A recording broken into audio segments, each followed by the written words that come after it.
Assalamualaikum warahmatullahi wabarakatuh dan salam sejahtera. Kembali lagi kita dalam Sembang Santai Pagi pada hari ini.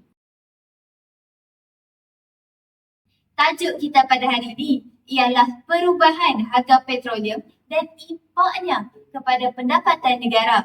Bersama saya hari ini, Saudari Nur Farahin binti Muhammad Faizul dan juga Saudari Amira Aiman binti Mat Hassan.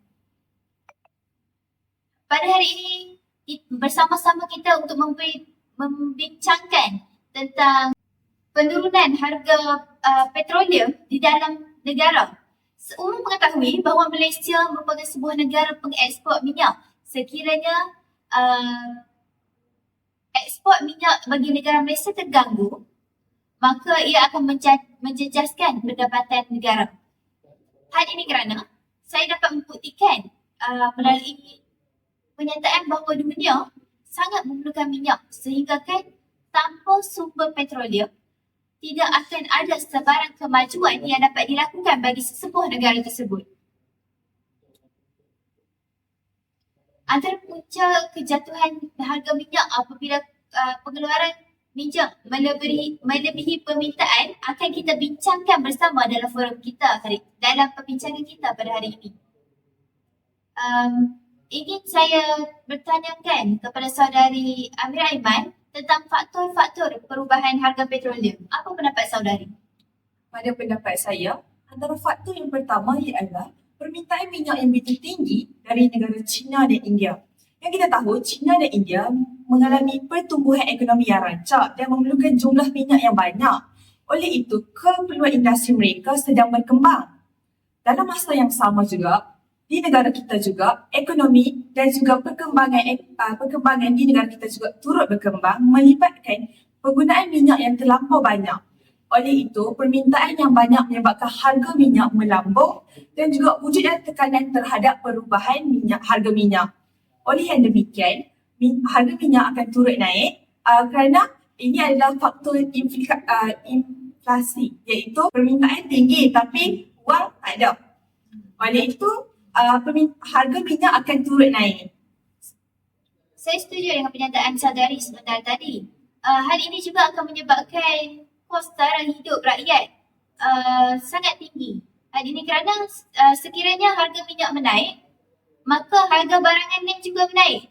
Bagaimana rakyat ini hidup jikalau mereka sendiri mempunyai pendapatan yang rendah? Apa pula pendapat saudari Farahin? Pada pendapat saya, faktor yang menyumbang kepada perubahan harga petroleum ialah keperluan minyak negara-negara yang mengeluarkan minyak itu sendiri begitu tinggi. Seperti yang kita tahu, 10 negara pengeluar minyak terbesar pada dunia pada tahun 2014 seperti Rusia, Arab Saudi, Amerika Syarikat, China dan lain-lain. Kira-kira 62% bekalan minyak dunia ada di Timur Tengah dan berpusat di 5 negara seperti Arab Saudi, Emirat Arab Bersatu, Qatar, Iraq dan Kuwait. Akibat konflik yang berlaku di negara-negara Timur Tengah, produk petroleum yang maksimum tidak dapat dicapai. Situasi ini menyebabkan jumlah minyak yang dikeluarkan oleh mereka itu tidak banyak yang boleh diekspor untuk keperluan negara lain kerana sudah pasti mereka akan cuba memenuhi keperluan minyak negara mereka terlebih dahulu. Oleh itu, kekurangan jumlah penawaran minyak di pasaran antarabangsa menyebabkan harga minyak melambung kerana negara-negara lain turut memerlukan minyak dalam kuantiti yang banyak. Benar, saudari Farahin. Sekiranya kita hendak mengeksport minyak ke negara luar, kita mestilah memperoleh minyak kepada negara kita sendiri dahulu. Mengutamakan negara sendiri berbanding negara luar. Betul tak, saudari Amira? Betul, saya sangat bersetuju dengan pendapat tersebut. Seterusnya, dapat saya katakan, hal ini juga akan menyebabkan penurunan kadar nilai mata wang Amerika Syarikat. Apa pendapat saudari berdua? Saya ada pendapat yang tersendiri. Silakan. Yang pertama, pembelian minyak dikaitkan dengan penggunaan mata wang Amerika Syarikat. Sebarang penurunan mata wang negara ini pasti akan menjejaskan nisbah keuntungan yang bakal diterima oleh negara yang mengeluarkan minyak tersebut. Situasi ini membawa kepada negara pengeluar minyak yang tidak berminat untuk keluarkan minyak yang lebih yang menggunakan mata wang Amerika Syarikat. Kalau dekat negara lain yang tidak menggunakan mata wang Amerika Syarikat, mereka akan dapat untung yang lebih. Walaupun mereka nak keluarkan minyak dekat negara yang menggunakan ni, dia pun tak dapat untung sebab dalam semua perniagaan mesti nak kena ada keuntungan. Dan tambahan lagi pula, permintaan minyak tu tinggi. Jadi, mereka lebih mengambil peluang lah untuk tidak menyalurkan atau mengeksportkan minyak ke negara yang menggunakan kadar nilai wang Amerika Syarikat. Contohnya Malaysia lah sekarang. Benar, saya sokong dengan pernyataan saudari Amira. Apa pula hujah saudari Farahim? Pada pendapat saya, faktor yang seterusnya berlakunya perubahan harga petroleum ini kerana keadaan politik yang tidak stabil di rantau Asia. Seperti yang kita tahu, telah berlaku beberapa peperangan. Sepertinya peperangan bersama-sama tunjuk perasaan, rampasan kuasa dan ketidakstabilan politik di era Iran, Syria, Kuwait dan sebagainya yang telah menyebabkan banyak negara pembeli minyak berasa risau lalu membuat pembelian awal yang lebih banyak daripada pembelian biasa. Oleh itu, keadaan yang tidak stabil ini menyebabkan negara-negara pengeluar minyak yang lain mengambil kesempatan untuk meninggikan harga minyak untuk mengawal keuntungan daripada ketidakstabilan politik yang melanda rantau ini. Contohnya, pasaran minyak dipengaruhi oleh pengumuman politik daripada pihak seperti Pertubuhan Negara Pengeksport Petroleum dan Amerika Syarikat, iaitu pembekal minyak utama dan pemacu utama harga minyak. Antara punca gangguan politik yang mempengaruhi pasaran minyak selama bertahun-tahun adalah Asia Barat, iaitu rantau tersebut memainkan peranan penting dalam bekalan global. Saya setuju dengan pernyataan saudari Farahim. Namun saya mempunyai satu persoalan. Apakah implikasi bagi perubahan harga petroleum pada negara kita?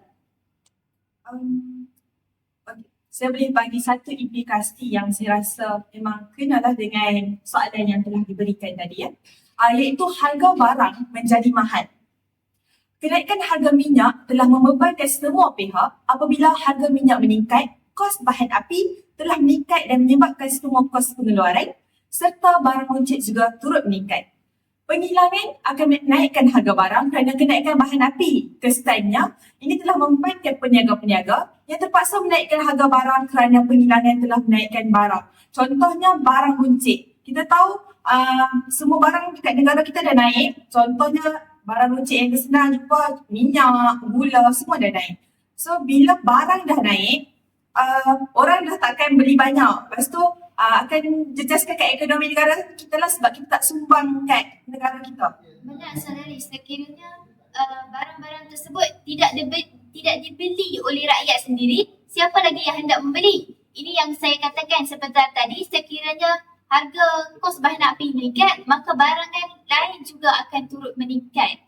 Apa pula pendapat saudari Farahim? Pada pendapat saya, implikasi daripada perubahan harga ini akan menyebabkan pengangguran meningkat. Ini kerana kenaikan harga petroleum boleh menyebabkan tahap pengangguran meningkat kerana kos pengangkutan yang lebih tinggi boleh menyebabkan syarikat menghadapi kos operasi yang lebih besar. Ini boleh mengakibatkan pengurangan kos dalam pelbagai sektor ekonomi termasuk pengurangan tenaga kerja. Selain itu, syarikat yang dibebani dengan kos pengangkutan yang lebih tinggi mungkin tidak dapat menyerap kos tambahan ini dalam jangka panjang yang berpotensi mengurangkan peluang untuk pertumbuhan ekonomi dan penciptaan pekerjaan baru. Benar saudari, pengangkutan sesuatu barangan tersebut itu juga memerlukan kos yang sangat besar. Jadi perolehan minyak itu sangat diperlukan oleh setiap negara. Saya setuju dengan pendapat saudari Farahim tadi dan juga saya ingin sambung apa yang telah disampaikan, iaitu kuasa beli pengguna turut berkurang kerana jumlah pengangguran meningkat kerana masyarakat kurang kewangan yang menyebabkan masyarakat tidak mahu belanja dengan lebih banyak. Bukan itu sahaja, di Malaysia gaji yang telah ditawarkan adalah kurang, iaitu sekitar 1,500 sehinggalah 3,000. Ikut kepada pekerjaan yang telah dikejar lah. Oleh itu, mereka tidak akan berbelanja dengan lebih banyak kerana pembelanjaan ini adalah kehendak dan juga bukan keperluan. Oleh itu, Mereka tidak akan belanja secara berlebihan, mereka akan belanja dengan lebih bijak. Benar, Saudari Amira. Sekiranya gaji seseorang tersebut hanyalah 1,500. Beliau, orang tersebut ini juga tinggal di kawasan bandar yang memerlukan kos pengangkutan, kos taraf hidup yang sangat-sangat tinggi. Bagaimana mereka ingin hidup mewah, hidup dengan membeli barang kehendak? Mereka hanya ibarat orang cakap kais pagi makan pagi, kais petang makan petang. Apa pendapat saudari? Ya betul. Saya setuju dengan saudari Mastulina. Kenaikan harga petroleum boleh menyebabkan kenaikan kos pengangkutan. Hal ini berlaku kerana bahan api seperti petrol dan diesel menjadi lebih mahal. Ini boleh memberi kesan kepada kos penghantaran barang, pengangkutan awam dan juga boleh menjejaskan harga barangan pengguna akhir. Jika kos pengangkutan meningkat, ia mungkin akan dipindahkan kepada pengguna dalam bentuk harga yang lebih tinggi untuk barangan dan perkhidmatan yang diangkut. Contohnya, pengangkutan e-hailing sekarang yang semakin famous dalam kalangan penduduk seperti Grab dan Maxi. Oleh itu, kenaikan harga minyak boleh menyebabkan tekanan inflasi akibat kos pengangkutan yang lebih tinggi. Benar, saudari. Sekiranya mereka ingin melaksanakan ibarat yang saudari cakap, pengangkutan e-hailing. Sekiranya mereka menawarkan perkara tersebut, mereka mestilah mengkehendaki keuntungan dan kos tersebut mestilah ditingkatkan sedikit untuk mereka memperoleh keuntungan. Apa pendapat saudari? Saya setuju dengan pendapat yang telah dibincangkan tadi. Seterusnya saya akan bagi tentang negara. Negara telah terpaksa menanggung beban subsidi yang tinggi kerana minyak. Subsidi minyak yang tinggi boleh membantutkan ekonomi dan juga pembangunan negara. Kerajaan perlu menyalurkan dana yang banyak semata-mata untuk menanggung subsidi minyak sejajar dengan kenaikan harga. Yang tadi saya telah ulaskan tentang gaji yang rendah. Oleh itu kerajaan telah ambil inisiatif untuk menambahkan lagi kewangan dalam segi untuk membantu rakyatnya. So jadi dia tidak membebankan rakyat dengan membagi harga yang sama minyak, iaitu kalau sekarang kita dapat tahu minyak paket minyak petrol dalam RM4 lebih. Tapi sekarang dia tak boleh naikkan harga dengan tinggi. Oleh itu dia terpaksa membayar sebab tak membebankan rakyatnya. Belanjaan subsidi boleh disalurkan kepada pembangunan negara jika harga minyak tidak naik dan mendadak. Oleh itu akan berlakunya masalah politik akan berlakunya pergaduhan. Benar. Saudari Farin, ada apa-apa yang perlu ditambah? Ya, saya setuju dengan saudari Amira, tetapi ingin saya tambah lagi satu implikasi daripada perubahan harga ini ialah ia menyebabkan harga makanan meningkat disebabkan oleh kos pengangkutan yang semakin meningkat. Apabila harga minyak meningkat, kos penghantaran makanan daripada pengeluar kepada pengguna juga meningkat.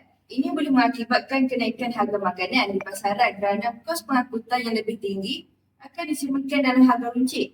Kenaikan harga makanan boleh memberi kesan kepada kuasa beli pengguna, inflasi dan juga menjejaskan kestabilan sosioekonomi sesebuah negara. Mungkin saudari Amira boleh berikan kita sedikit contoh. Baik. Antara contoh yang ada, kadar pengangguran belia kekal tinggi pada kadar 11.8% pada bulan terakhir pada tahun 2022 berbanding pada sebelum pandemik iaitu 9.9%. Benar, berdasarkan petikan yang dibacakan oleh Amira Aiman sebentar tadi, mengkonklusikan tentang peningkatan harga minyak ini telah menyebabkan kadar pengangguran yang sangat tinggi dalam kalangan rakyat negara Malaysia, terutamanya dalam golongan belia. Hal ini kerana golongan belia ini merupakan golongan yang orang cakap satu langkah memasuki dunia dewasa. Mereka inilah yang sedang berdepan dengan mentaliti masyarakat sekeliling tentang dunia luar. Oleh itu, dapat saya katakan peningkatan harga petroleum ini bukan sahaja menjejaskan pendapatan negara, malah juga menjejaskan individu itu sendiri. Saya rasa setakat inilah saja sembang santai kita pada hari ini, memandangkan masa pun telah mencemburui kita. Izinkan saya mengakhiri sembang santai kita pada hari ini dengan 2 rangkap pantun.